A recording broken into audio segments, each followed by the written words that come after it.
마가복음 10장 17절에서 31절에 있는 말씀입니다.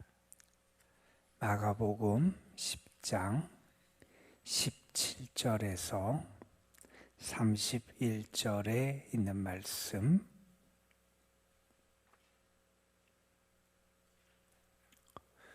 오늘 우리에게 주신 하나님의 말씀 우리 함께 한 목소리로 받들어 읽겠습니다.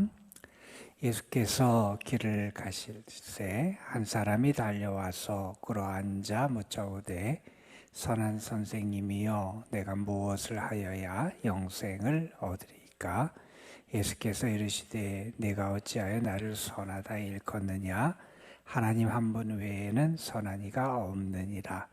내가 계명을 안 하니 살인하지 말라, 간음하지 말라, 도둑질하지 말라, 거짓 증언하지 말라, 속여 빼앗지 말라, 내 부모를 공경하라 하였느니라. 그가 여짜오되 선생님이여 이것은 내가 어려서부터 다 지켰나이다. 예수께서 그를 보시고 사랑하사 이르시되 내게 아직도 한 가지 부족한 것이 있으니 가서 내게 있는 것을 다 팔아 가난한 자들에게 주라. 그리하면 하늘에서 보화가 내게 있으리라. 그리고 와서 나를 따르라 하시니 그 사람은 재물이 많은 고로 이 말씀으로 인하여 슬픈 기색을 띠고 근심하며 가니라. 예수께서 둘러보시고 제자들에게 이르시되 재물이 있는 자는 하나님의 나라에 들어가기가 심히 어렵도다 하시니 제자들이 그 말씀에 놀라는지라.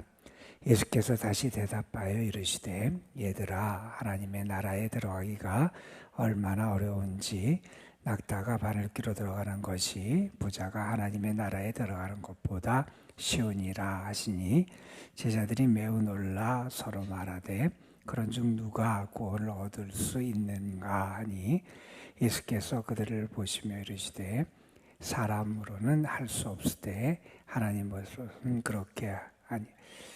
하나님으로서는 다 하실 수 있느니라. 베드로가 여짜와 이르되 보소서 우리가 모든 것을 버리고 주를 따랐나이다. 예수께서 이르시되 내가 진실로 너희에게 이르노니 나와 복음을 위하여 집이나 형제나 자매나 어머니나 아버지나 자식이나 전토를 벌인 자는 현세에 있어 집과 형제와 자매와 어머니와 자식과 전토를 100배나 받되 박해를 견하여 받고 내세의 영생을 받지 못할 자가 없느니라. 그러나 먼저 된 자로서 나중되고 나중된 자로서 먼저 될 자가 많으니라. 아멘. 우리가 구원의 확신을 갖는 건 신앙생활에 있어서 참 중요하지요. 내가 구원받은 사람이다. 내가 하나님의 은혜를 받은 사람이다. 내가 영원한 생명을 소유한 사람이다. 이렇게 내가 구원의 확신을 갖는 것은 중요한데 내가 가지고 있는 구원의 확신이 과연 바른 근거를 가지고 있느냐 하는 것을 우리가 생각해 볼 필요가 있어요. 당시 유대인들이 가졌던 구원의 확신의 근거는 다른 것이 아니라 나는 아브라함의 자손이다. 혈통적으로 우리는 아브라함의 자손이다 하는 것을 가지고 그들은 그들이 구원받은 사람임을 확신했어요. 그런데 예수님이 뭐라고 말씀하셨고 또한 세례 요한이 뭐라고 그들을 향해서 말합니까? 하나님은 돌로도 아브라함의 자손을 만드실 수 있다. 그게 그들이 구원받고 그들이 하나님의 참된 자녀가 되는 증거가 될 수 없다. 그런 말씀을 하시기도 하셨죠. 또한 유대인들이 가지고 있었던 구원의 확신의 근거는 뭐냐 하면 나는 하나님의 율법을 지키고 있다라고 하는 그런 확신이었어요. 내가 율법을 지키니 분명히 나는 그 하나님의 복을 구원을 받은 사람이다 라고 하는 확신을 가지고 있기도 했습니다. 또한 유대인들이 가졌던 또 다른 구원의 확신의 근거는 뭐냐 하면 지금 내가 하나님의 축복을 받았어요. 이 세상에서 건강하게 살고 이 세상에서 그래도 나름대로 부를 누리며 살아가요. 그것은 무슨 얘기냐면 그들은 내가 지금 부유하다, 내가 지금 건강하다 하는 것은 하나님의 축복을 받은 증거라고 생각을 했어요. 그리고 그 하나님의 축복을 받은 증거이기 때문에 나의 장래에도 분명히 나에게는 하나님의 축복이 있고 그것이 구원으로 나타날 거다 하는 것을 그들이 믿었던 거예요. 자, 이렇게 그들이 가졌던 이런 확신에 대해서 우리가 그것이 맞는지 틀리는지 우리는 잘 생각해 볼 필요가 있습니다. 예수님은 우리에게 구원에 대해서 말씀하시면서 구원은 인간의 공로나 인간의 노력으로 이루어지는 게 아님을 가르쳐 주셨죠. 성경이 우리에게 가르쳐 주는 핵심적인 가르침이 그거죠. 우리가 구원을 얻는 것, 우리가 궁극적으로 하나님의 나라에 들어가는 것, 나의 공로 혹은 나의 노력으로 되는 게 아니다 하는 것을 가르쳐 주시죠. 그리고 성경은 우리에게 말합니다. 그것은 전적으로 하나님의 은혜에 달려 있는 거다. 우리는 하나님의 은혜로 구원받는다 하는 것을 우리에게 가르쳐 주십니다. 그러면 우리 인간이 할 건 뭐냐? 내가 하는 건 다른 게 아니라 나는 나의 삶을 돌이켜 하나님께 향할 수 있어야 되고요. 그 하나님에 대한 믿음, 복음에 대한 믿음으로 살아가는 거예요. 그게 우리가 구원받은 자로서 마땅히 살아갈 모습이고요. 구원을 위해서 우리에게 마땅히 있어야 될 모습이다 하는 겁니다. 여러분, 오늘 말씀 바로 앞에 보면 한 아이를 예수님께서 지칭하시면서 하나님의 나라를 이렇게 받아들이고 믿는 자에게 하나님의 나라가 주어진다 하는 말씀을 어린아이를 통해서 교훈하는 말씀이 바로 앞에 나왔어요. 그리고 이어지는 말씀, 오늘 말씀에 보면 한 젊은 청년이, 부자 청년이 예수께 나와서 내가 어떻게 하면 영생을 얻을 수 있습니까? 라고 하는 질문을 하고 예수님과 대화하는 그 장면이 등장을 하게 돼요. 이 두 사건에서 우리가 가만히 보게 되면 하나님 나라에 합당한 사람이 어떤 사람이고 하나님의 나라에 합당하지 않은 사람이 어떠한 사람인가 하는 것을 우리가 알 수 있어요. 하나님의 나라에 합당한 사람은 뭐냐? 내가 어린아이 같은 거예요. 다시 말해서 나는 하나님의 도움 없이는 못 사는 연약한 존재라는 걸 아는 거예요. 나는 하나님의 은혜로 살아가는 존재, 하나님의 도우심 없이는 살아갈 수 없는 존재임을 알고 전적으로 하나님을 바라보고 의지하며 살아가는 자, 그 어린아이 같은 그 사람이 하나님 나라에 합당한 사람이다. 반면에 하나님 나라에 합당하지 못한 사람의 그 예로 등장하는 게 오늘 이 부자 청년, 이 젊은이가 그 예로 등장하고 있습니다. 우리가 잘 아는 내용이지요. 한 젊은이가 예수님께 나와서 꿇어 앉아 묻습니다. 선한 선생님, 내가 어떻게 하여야 영생을 얻을 수 있습니까? 내가 무엇을 해야 영생을 얻을 수 있습니까? 그의 질문 자체에도 유대인적인 그러한 사상과 배경이 담겨 있지요. 내가 뭘 해야 내가 영생을 얻고 구원을 얻을 수 있습니까? 하는 질문을 하게 됩니다. 예수님께서 그에게 말씀하세요. 내가 계명을 알지 않느냐? 하나님이 너에게 주신 계명을 알지 않느냐? 그래서 여기 10계명이 우리가 아는 그 계명들을 예수님께서 쭉 언급을 하세요. 살인하지 말라, 간음하지 말라, 도둑질하지 말라, 거짓 증언하지 말라, 속여 빼앗지 말라, 내 부모를 공경하라. 그래 하지 않았냐? 이 계명을 지켜야 된다. 예수님께서 그렇게 그에게 대답을 하신 거죠. 그랬더니 이 젊은이가 대답을 합니다. 선생님, 이것은 내가 어려서부터 다 지켰습니다. 자, 이 젊은이가, 이 사람이 예수님께 이 대답을 하면서 가졌던 생각은 그럴 거예요.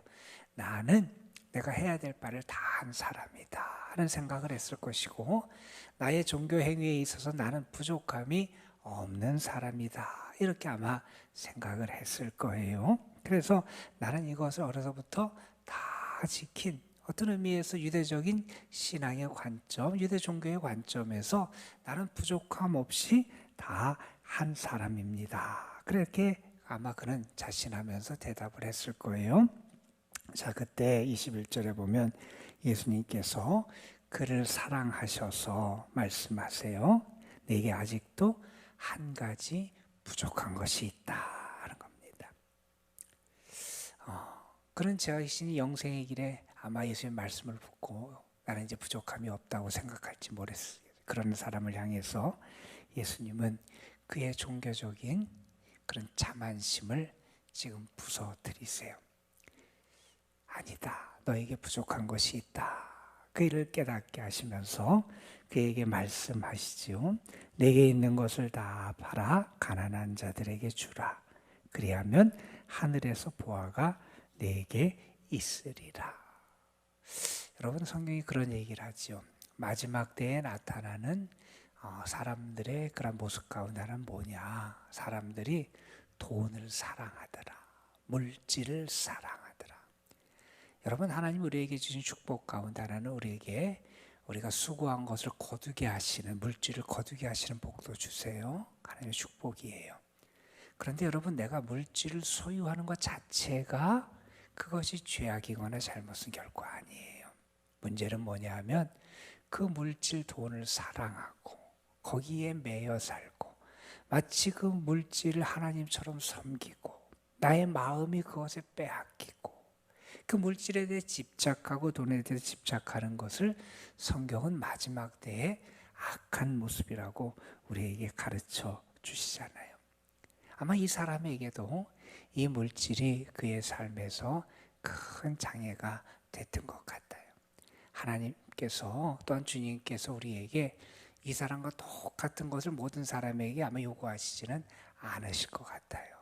우리 모두 다 우리의 모든 물질을 다 팔아서 다 나눠주고 가난한 사람에게 쫓으라. 아마 하나님께서 우리에게 그렇게 요구는 안 하실 거예요. 왜냐하면 이 젊은이에게 있어서 주님이 보실 때에 지금 가장 큰 문제는 그가 전적으로 하나님을 신뢰하고 그가 하나님께 나아가는데 방해가 된다고 주님이 보셨던 게 그의 물질이었던 것 같아요.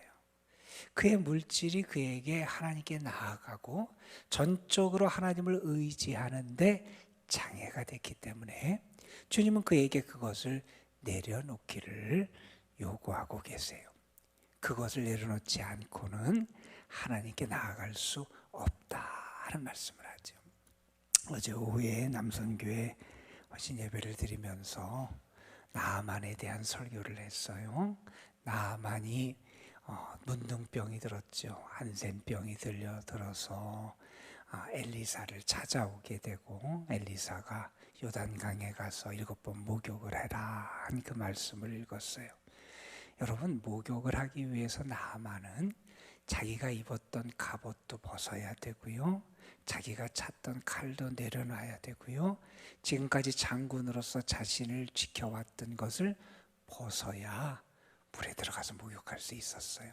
더더군다나 그렇게 관계가 좋지 않은 이스라엘 땅에서, 이스라엘 한가운데에서 자기가 그 모든 것을 내려놓고 목욕을 한다는 것은 어떤 의미가 있냐면 이제 나는 나를 지키고 있던 갑옷, 내가 붙잡고 있던 칼을 내려놓는다는 것은 내 생명도 주께 맡긴다는 거예요. 그런 결단을 해야 은혜의 자리로 나아갈 수 있다는 거예요. 여러분, 우리가 내 발에 신을 벗는 그런 작업이 우리에게 있어야 된다는 거예요. 지금까지 나를 지탱해 왔던 것, 내가 이것이 없으면 내가 죽을 것 같다고 생각했던 것들이 우리에게 있을 수 있다는 거예요. 그런데 그게 우리에게는 때로는 그것이 하나님보다 더 크게 느껴지고 그것이 하나님보다 우리의 마음이 더 그것을 향해서 나아가고 하나님보다 우리가 그것을 더 의지하고 붙잡고 살아가는 모습이 우리에게 나타난다는 거예요. 내가 하나님보다 더 의지하는 것이 있다면 그걸 내려놓을 수 있어야 돼요. 여러분, 하나님께서 아브라함에게 참 잔인한 명령을 하신 얘기를 우리는 잘 알아요. 내 아들 이삭을 바쳐라 하는 그런 명령을 내리셨잖아요. 여러분, 그 이삭이 어떤 아들입니까? 100세에 얻은 아들이에요. 자기 생명보다 더 귀한 아들이에요. 그런데 하나님은 아브라함에게 그 이삭을 바치라 그렇게 말씀하세요. 어찌 보면 아브라함에게 그 이삭이라는 그의 아들은 때로는 하나님보다 더 귀하게, 하나님보다 더 그의 소망의 대상이 됐던 게 그의 아들일 수 있어요. 하나님은 그 아들도 내려놓기를 원하셨어요. 여러분, 내가 붙잡고 있는 것, 이것이 없으면 나를 무너뜨릴 것 같고, 내가 그래서 때로는 하나님보다 내 마음이 거기에 더 향하고, 하나님보다 내가 더 의지하고, 하나님보다 내가 더 소망을 갖는 그런 대상이 있다면 그것을 내려놔야 우리가 진실한 믿음의 자리로 나아갈 수 있다는 거예요. 주님께서 그에게 요구하십니다. 그랬더니 그가 어떻게 반응하느냐? 재물이 많은 거로 그 말씀을 인하여 슬픈 기색을 띠고 근심하여 돌아갔다 그랬습니다. 물질에 대한 집착을 깨뜨리지 못해요. 그것을 내려놓지 못하고 주님을 떠나요. 여러분, 이게 얼마나 무서우냐 하면요, 예수님께 찾아왔던 사람들 가운데 예수님께 은혜를 구했던 사람들, 다시 말해서 예수님을 해하려고 하고 해코지 하려고 했던 적대자들이나 대적자들 말고요, 예수님께 나와서 은혜에 대해서 묻고 은혜의 길을 묻고 구했던 사람 중에 그것을 얻지 못하고 실패하여 돌아간 유일한 사람이 이 사람이에요. 복음서에 보면 예수님께 나와서 긍정적인 의미에서 주의 도우심과 은혜를 구하기 위해서 주님을 찾아왔던 사람 중에 은혜를 누리지 못하고 돌아간 유일한 사람이에요.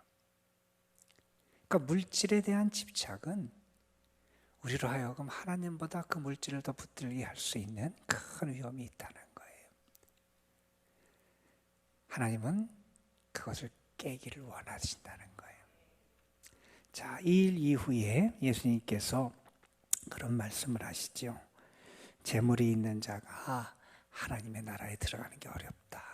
쉬운 게 아니라는 거예요. 그만큼 물질은 우리의 마음과 생각을 다 빼앗아가는 게 물질이라는 거예요. 그때 예수님께서 어떤 비유를 하시냐면, 제자들이 놀라니 낙타가 바늘귀로 들어가는 게 부자가 하나님의 나라에 들어가는 것보다 쉽다. 그만큼 어려울 수 있다는 거죠. 유대인들은 그렇게 생각했어요. 내가 지금 부자면 하나님의 축복을 받은 증거고, 하나님의 축복을 받았다는 것은 하나님이 나에게 은혜를 주신다는 거고, 나는 하나님께 가깝다고 생각을 했어요. 그렇기 때문에 나는 하나님께 가깝고 지금도 축복을 받았으니 영생이 보증되고 구원이 보증된다고 생각을 했어요. 그런데 주님은 그 위험성을 경고하시잖아요.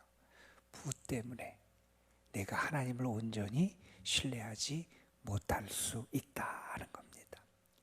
여러분, 우리가 물질의 위험도 알잖아요. 내가 부를 축적하는 과정에서 내가 하나님의 뜻을 어길 수도 있는 그런 함정이 많은 게 물질이에요. 또한 물질이 우리에게 주는 위험성 가운데 하나는 뭐냐면, 내가 그것을 하나님의 뜻대로 쓰기가 참 어려운 게 물질이에요. 그래서 우리는 이 물질에 대한 그 집착을 통해서 우리가 하나님께 가까이 가는 게 아니라 오히려 하나님으로부터 멀어질 수 있다 하는 사실을 분명히 기억할 수 있어야 한다는 겁니다. 그런 얘기들 많이 하잖아요. 참된 부자는 어떤 사람이냐? 많은 재물을 소유한 사람이 참된 부자가 아니라 그 물질을 정말 가치 있게 쓸 수 있는 사람이 진짜 부자다 하는 얘기를 하잖아요.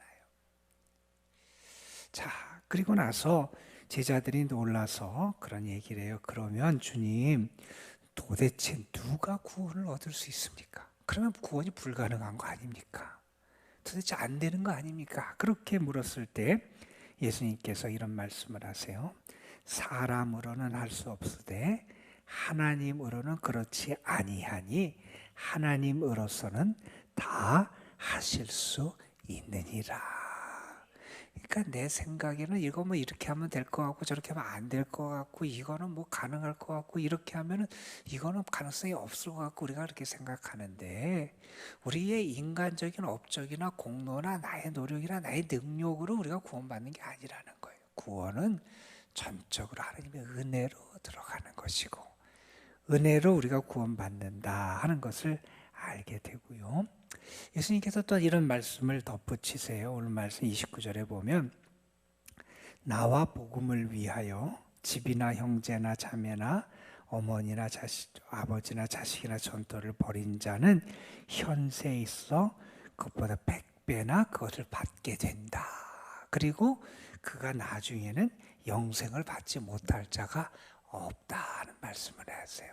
그래서 내가 갖고 있거나 내가 누리고 있거나 내가 하고 있는 그것을 내가 무엇을 위해서 쓰고 사용하느냐라는 게 중요하다는 거예요. 말씀하세요. 나와 복음을 위하여. 무엇을 위하여 나의 물질이 향하고 있고 나의 힘이 무엇을 위하여 소용되고 있는지를 잘 살피는 지혜가 필요하다는 거예요. 여러분, 우리의 궁극적인 믿음의 목표는 영생을 얻는 것, 구원을 얻는 거예요. 여러분, 그거는 내가 뭘 잘해서, 내가 뭘 잘 지켜서, 내가 큰 뭐 능력이 있어서 그렇게 구원받는 게 아니에요. 하나님의 은혜로 구원받는 거예요. 어린아이는 자기의 약함을 알아요. 철저하게 의존해요. 내가 나의 부모 혹은 도움이 없으면 살 수 없음을 알듯이 그렇게 어린아이같이 하나님을 전적으로 내가 의지하고 그분을 믿고 살아가는 것, 그게 믿음의 길이고 그런 사람이 하나님의 나라에 들어가는 거예요. 여러분, 내가 뭘 했다, 내가 뭘 지켰다, 내가 뭘 내가 어떤 봉사라고 어떤 헌신을 했다, 그게 아니라 우리의 삶은 하나님에 대한 진실한 믿음, 하나님의 뜻에 순종하며 그분에게 온전히 맡기며 살아가는 그 믿음을 통해서 우리의 구원이 성취됨을 우리가 다시 한번 깨닫게 됩니다. 믿음의 능력은 얼마나 내가 갖고 얼마나 내가 받았느냐에 있는 게 아니에요. 내가 얼마나 주님을 믿고 신뢰하고 또한 주님이 주신 것을 주님의 뜻을 따라서 얼마나 내가 사용하느냐 하는데 믿음의 실력이 있는 거예요. 저는 여러분들이 정말 능력 있고 실력이 있는 참 믿음의 사람들로 오늘도 승리하시기를 주님의 이름으로 축복합니다. 기도하시겠습니다. 아버지 하나님, 영생을 얻기 위해서 주님께 찾아왔지만 자신이 많은 부를 지금 누리고 있기에 축복을 받았기에 구원도 당연히 하나님께로부터 주어질 줄 알았고 또한 어려서부터 율법의 계명들을 다 지켜왔기에 자신의 구원이 영생이 확실한 줄 알았던 한 젊은이. 그러나 주님은 그가 가졌던 종교적인 자만심을 깨뜨려 무너뜨리시고 자기의 행함, 자기의 능력, 자기의 업적이 아니라 하나님의 은혜를 바라봐야 되고 자기가 붙잡고 있던 것을 내려놓고 전적으로 하나님을 향할 때 그의 삶에 은혜가 임할 수 있음을 가르쳐 주셨습니다. 아버지 하나님, 우리에게도 하나님의 은혜의 손길을 더하여 주시고 참된 깨달음을 더하여 주셔서 내가 무엇을 붙잡고 갖고 행함으로 구원받는 게 아니라 온전한 하나님을 향한 믿음, 철저하게 내 것을 내려놓고 은혜를 구하는 그 믿음 가운데 살아가는 저희들이 되게 하여 주옵시며 믿음으로 주를 향하고 하나님의 은혜로 내가 살아감을 기뻐하며 감사하며 하나님께서 주시고 누리게 하시고 갖게 하신 것들을 하나님의 뜻을 위하여 사용하고 주와 주의 복음과 하나님의 나라를 위하여 우리가 사용할 수 있는 지혜로운 신앙인들 되게 하여 주옵소서. 아버지 하나님, 오늘도 우리의 삶, 우리의 가정, 우리의 모든 것 다 주께 맡깁니다. 주님, 우리를 도와주시고 인도해 주시고 붙잡아 주시고 오늘도 하나님의 은혜 안에 거하는 하루가 되게 하여 주옵시며 어린아이같이 나의 약함을 알고 주의 도우심 없이는 살아갈 수 없음을 고백하며 진실하게 주님을 바라보며 의지하며 살아가는 믿음의 삶을 살도록 인도하여 주옵소서. 오늘도 우리의 삶, 우리의 가정, 우리의 자녀 손들, 우리가 수고하며 애쓰는 모든 일들을 다 주께 맡깁니다. 능력의 손으로 붙잡아 주시고 선한 손길로 인도하여 주옵시며 하나님의 긍휼과 자비하심으로 우리를 주께서 붙잡아 주옵소서. 하나님, 주님만을 바라보게 되기를 원합니다. 오늘도 우리의 시선이 주를 떠나지 않게 되기를 원합니다. 주님 때문에 우리의 마음이 정말 평안으로 채워지게 하여 주시고 하늘의 소망으로 채워지게 하시고 기쁨과 감사함으로 채워질 수 있도록 인도하여 주옵소서. 오늘도 이 도남동 주님의 교회와 이 교회에 속한 모든 성도들, 특별히 우리 연로하신 분들, 병중에 있고 연약한 분들 위해 주님의 은혜가 가득하기를 소망합니다. 주님 함께하여 주옵시고 주께서 저들에게 참 안식과 영적인 행복과 주와 함께 살아가는 참된 삶의 기쁨을 충만하게 누릴 수 있도록 인도하여 주옵소서. 아버지 하나님, 이 시간 우리가 믿음으로 기도합니다.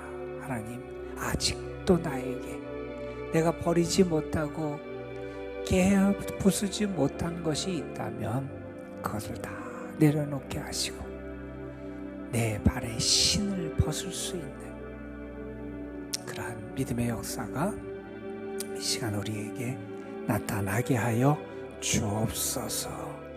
아버지 하나님, 성령께서 이 시간도 우리의 기도를 도우시고 하나님 앞에 진실한 기도를 통하여 주님의 응답의 축복을 받는 귀한 역사가 우리에게 임할 수 있도록 우리와 함께하여 주실 줄 믿사옵고 우리 구주 예수 그리스도의 이름으로 기도드리옵나이다. 아멘.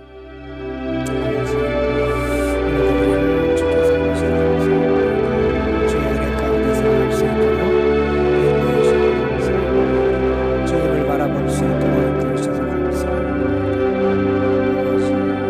더 깊이 주를 만나게 하시고 더 온전하게 주를 만날 수 있게 하시고